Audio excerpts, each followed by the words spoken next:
Bonjour et bienvenue dans le podcast de Simone et les philosophes. Je m'appelle Peggy Ave et chaque semaine je vous propose d'explorer une question philosophique depuis un point de vue féministe, c'est-à-dire depuis un point de vue singulier et féminin. Aujourd'hui je vous propose de revisiter l'idée traditionnelle de sagesse. Pourquoi vous parlez de sagesse? Et d'ailleurs, peut-on encore rechercher la sagesse si l'on est féministe? La question se pose parce que les conseils emplis de sagesse et de sérénité dont nous héritons et que nous admirons, ces conseils défendent tous un certain idéal de tranquillité intérieure, ce que les Grecs appelaient l'ataraxie, l'absence de trouble dans l'âme. L'idéal de vie ainsi dépeint par Sénèque par exemple, par les autres stoïciens et globalement par la sagesse antique, continue de nous faire rêver. Et pourtant, il est fort probable que tout en admirant cet idéal de sérénité charismatique de nos philosophes célèbres, celui qui est valorisé dans les médias, dans notre culture, il est probable que vous ayez perçu un certain malaise. La société valorise l'assurance tranquille, mais pas toujours joyeuse. Cette assurance tranquille qui repose sur des privilèges de genre et de classe. Et bien sûr, elle dévalorise l'inquiétude et les difficultés des personnes qui sont au service de la sérénité des autres. En particulier, des personnes qui ont toute la charge qui est liée aux soins. Cette dévalorisation opère aussi en nous. Nous nous décevons ou nous culpabilisons lorsque nous nous laissons aller à nous plaindre, à nous irriter, à râler, à nous insurger parce que la charge mentale, domestique, affective, relationnelle qu'on attend des femmes sans même le leur demander, génère trop de frustration et de stress. Loin de moi l'idée de promouvoir le stress. Ma passion pour l'étude, la pratique et la transmission de la philosophie se nourrit du plaisir qu'il y a à comprendre, à mes yeux. Comprendre non pour ressasser, mais justement pour réduire notre impuissance et par là notre tristesse. Comprendre pour éviter la stérilité du ressentiment. Que l'esprit critique puisse être source de joie et que cette joie apporte une forme d'équilibre est donc fondamentale à mes yeux. Il doit donc y avoir des sagesses qui n'occultent pas les dissymétries sociales. Et c'est ce que je m'emploie à essayer de chercher dans Simone et les philosophes.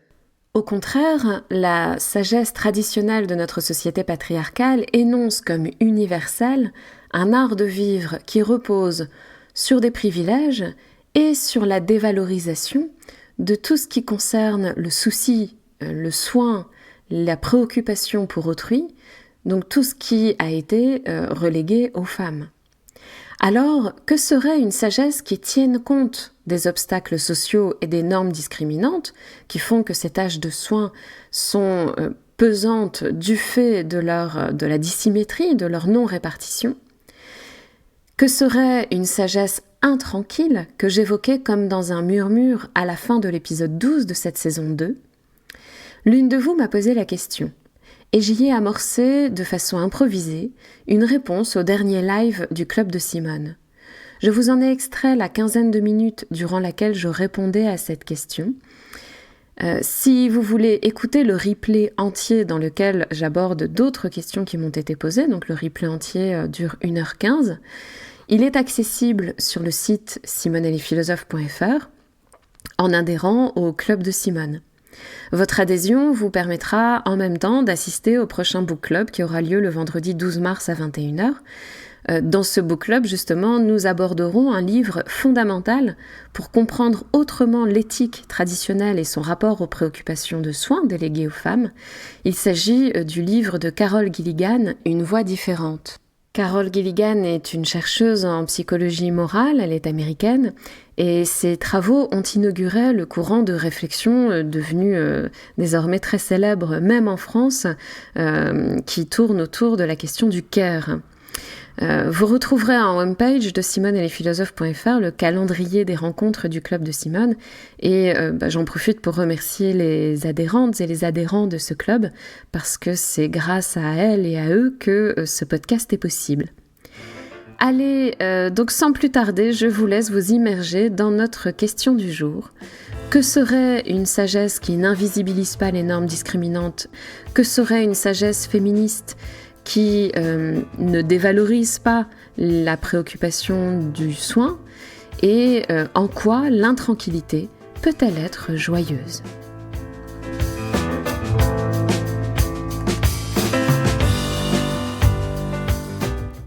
La deuxième question, qui est la question donc suite à l'épisode 12 et à la fin duquel je parlais d'une sagesse intranquille. Alors je ne suis pas allée vérifier comment je dis ça, mais ça me dit vaguement quelque chose. Donc, en tout cas, je dis voilà. Alors,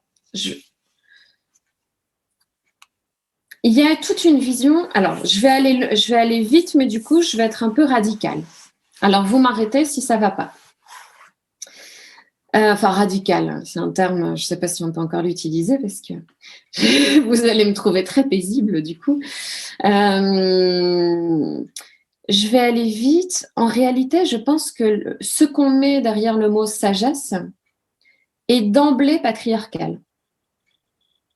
Donc évidemment, le fait qu'on associe la sagesse à la tranquillité dominatrice, enfin la tranquillité qui peut s'installer qui peut s'installer sur les privilèges. Il me semble que ça construit toute notre vision de la sagesse, même très prosaïquement, c'est-à-dire sans faire de l'historiographie philosophique très poussée. L'image du sage est quand même l'image de quelqu'un qui n'est pas perturbé par l'exploitation. Vous voyez ce que je veux dire? Enfin, c'est vite fait, hein. Alors, et dans l'histoire de la pensée, et là, je prenais le cas de Sénèque. Clairement, Sénèque avait des privilèges sociaux. Dans l'histoire de la pensée, les sages, la figure du sage est masculine, donc c'est toujours plus ou moins, au moins une figure qui est dégagée d'un certain nombre de charges. Donc, ça va, vous me suivez? Alors, c'est pour ça que je disais qu'au fond, la question, c'était de savoir s'il y avait une sagesse féministe. Mais avant même ça, pour plein de raisons, j'associe la sagesse à l'intranquillité. Je dis bien l'intranquillité et pas la tranquillité. Première raison, une raison qui n'est même pas féministe, ou qui ne part pas du point de vue féministe, c'est qu'il me semble que le but de la sagesse serait du discernement ou de la sophia, voilà, de la philosophie du coup. Le but de cette sagesse serait la joie, et qu'il me semble qu'on ne peut éprouver de la joie que dans le contraste. Or, quand on associe la sagesse à l'ataraxie, par exemple, c'est la tranquillité, c'est l'absence de trouble au sens antique. Ça se disait l'ataraxie. Mais voilà, disons la paix de l'âme, la tranquillité de l'âme. Toutes ces images de la paix intérieure, de l'harmonie de l'âme, voilà. Cette vision de la sagesse comme paix intérieure, comme tranquillité, elle est présente dans l'histoire de la pensée, mais elle me paraît manquer. Ce que moi j'attribue comme but de la vie, c'est la joie. La joie qui passe par l'action, entre autres, et qui passe par les contrastes. Alors pourquoi je disais que ce n'était pas spécifiquement féministe? Parce qu'on trouve dans l'histoire de la pensée des auteurs qui ont défendu cette position-là. Celui qui m'a le plus plu sur la question, c'est Hobbes, Thomas Hobbes, qui est connu pour avoir dit « l'homme est un loup pour l'homme », mais en fait, il n'a pas écrit que des textes politiques, il a écrit beaucoup sur la nature humaine. Et Hobbes défend cette thèse assez forte contre toute la pensée antique, etc. Il défend cette thèse que ce qu'on cherche, que le bonheur, ce n'est pas la paix, c'est de courir après le désir suivant, ou de courir après le plaisir suivant. et de passer d'un désir à l'autre et d'un plaisir à l'autre. Et cette course des plaisirs, c'est ce qui définit la vie heureuse pour Hobbes. Je vais vite, hein, mais vous voyez ce que je veux dire? Alors, c'est évidemment dans notre tradition ascétique une position qui n'a pas été, qui n'est pas dominante, mais qui est en fait une position qui était celle de Calliclès contre Socrate. Donc,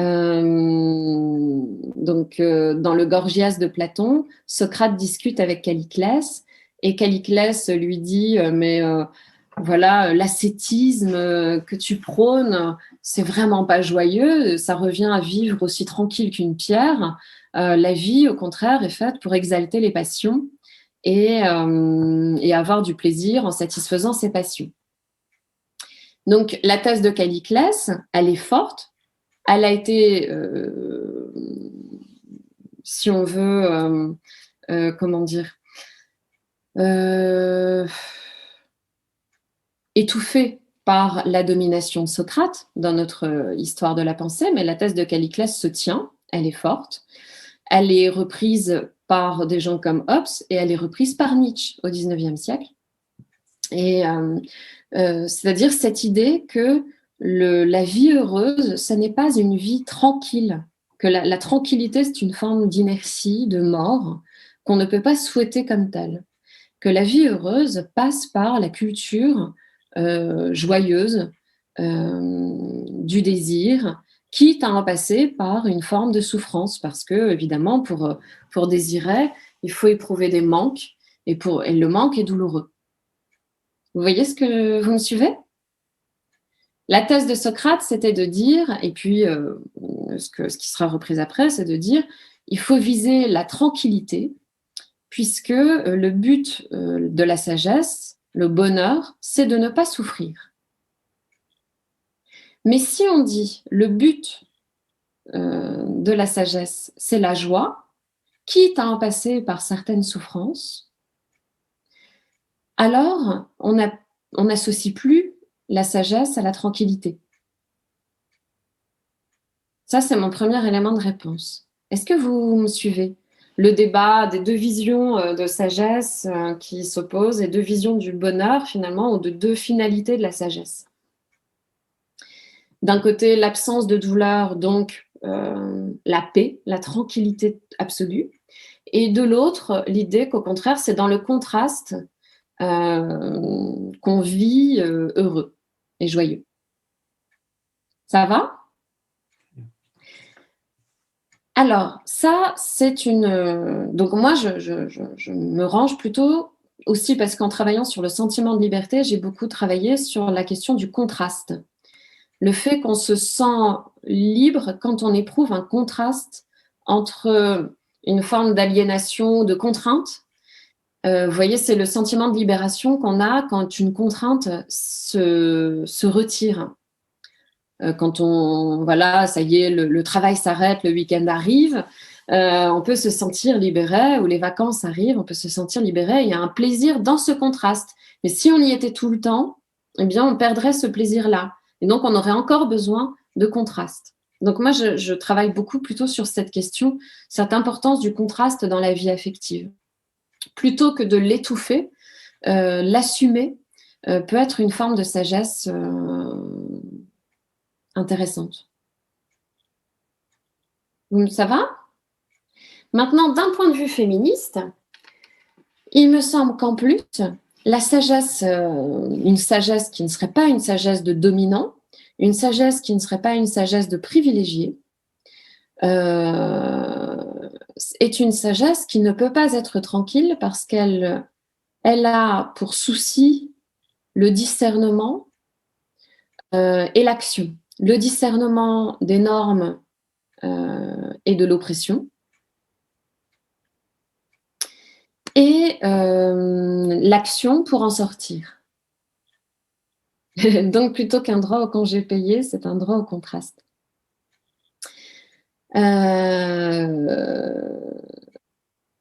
Oui, bah pourquoi pas.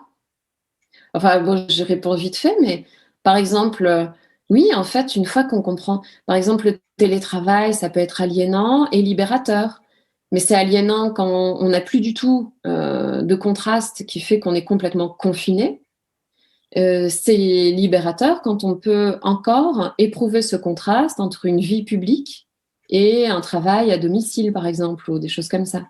Donc le contraste, il est clé dès qu'on... Et c'est ça qui fait que souvent on cherche des options uniformes qui ont toujours leur versant insatisfaisant, puisque toutes les solutions uniformes retirent le contraste. Alors que si on met le contraste au milieu, on comprend, enfin on peut peut-être poser les problèmes autrement.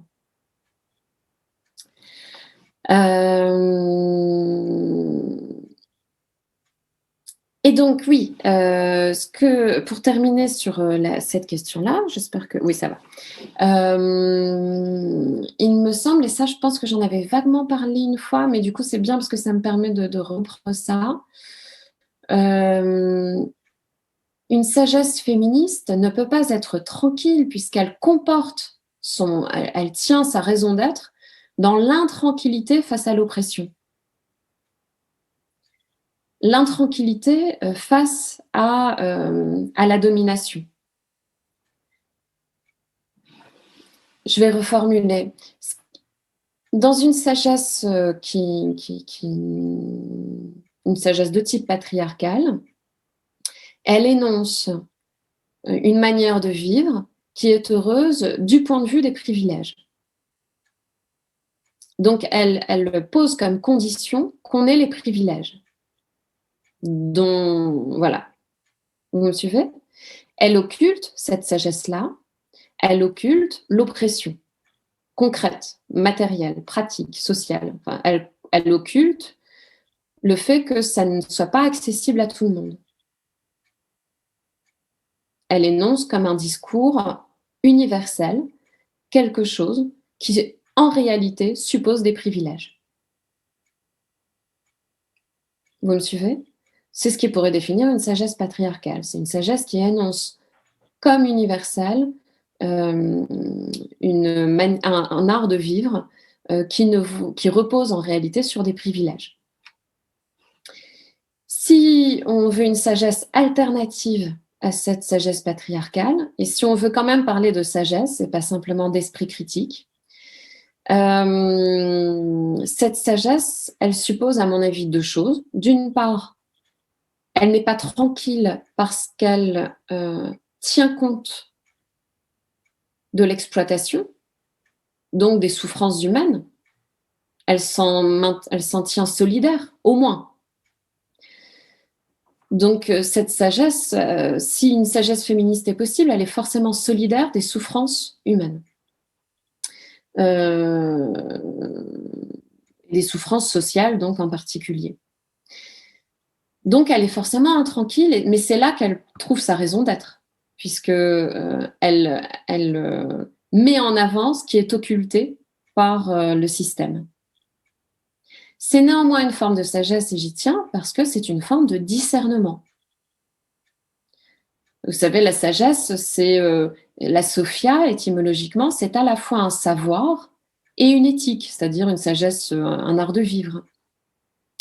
Si une sagesse féministe peut aussi, dans ce cas-là, être redéfinie comme ça, c'est-à-dire c'est une connaissance, c'est un savoir des normes dominantes et des souffrances qu'elles génèrent.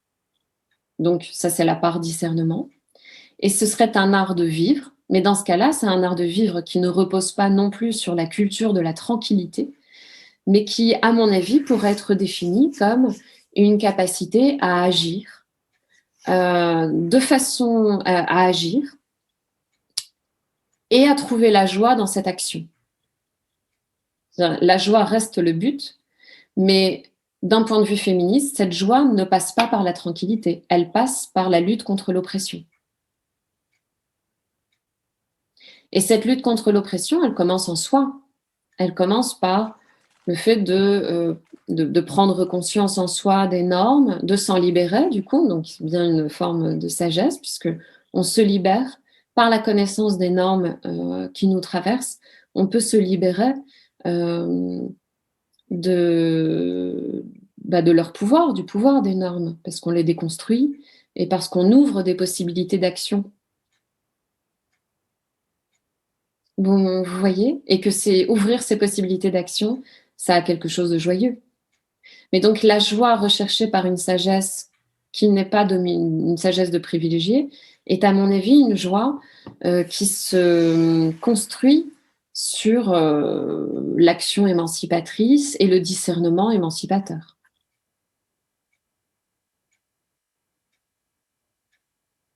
Est-ce que vous voyez ce que je veux dire? Alors ça paraît des grands mots, mais je pense que quand on travaille les penseuses, c'est ce qu'elles font. Et c'est aussi ce que je revendique sur le fait que je veux pas que l'esprit critique soit quelque chose de triste. C'est-à-dire c'est en cela que ça peut être une forme de sagesse, parce que le but, c'est bien la joie. Mais c'est une joie qui ne s'installe pas sur les privilèges, sur la jouissance des privilèges. C'est une joie qui s'ancre, s'enracine dans la reconquête d'un pouvoir d'agir, qui n'est pas, au sens de Starhawk, dont j'ai déjà parlé un petit peu, le pouvoir du dedans, de retrouver des possibilités d'action parce qu'on s'est émancipé des normes dominantes. Cet épisode est terminé, mais il a des points de suspension que je vous invite à remplir de vos propres réflexions. J'espère aussi qu'il vous a donné envie de nous rejoindre au prochain live du Club de Simone. Alors là, vous avez eu une partie du live où il n'y a aucune interaction autre que dans la fenêtre du chat, donc vous n'avez entendu que ma voix. Mais ce qui est sympathique aussi dans ces lives, c'est que vous y rencontrez les autres personnes qui font partie de l'aventure de Simone et les philosophes. Ce live d'ailleurs, au mois de mars, aura lieu le dernier vendredi de ce mois. Si c'est le cas, si vous souhaitez nous rejoindre, je vous invite à m'envoyer vos questions. Et enfin, si ce podcast vous plaît, n'hésitez pas à le partager autour de vous et sur les réseaux sociaux. Et à mettre des étoiles dans ses yeux, donc dans les miens. Je remercie comme toujours Geoffroy Montel pour la masterisation très précieuse de ce podcast. C'est ce qui favorise votre écoute. Et je remercie aussi Masha Garibian pour son magnifique Georgian Mood qui enveloppe chaque épisode de cette saison 2. Je vous dis à la semaine prochaine et vous souhaite d'expérimenter d'ici là les réjouissances contrastées d'une sagesse intranquille.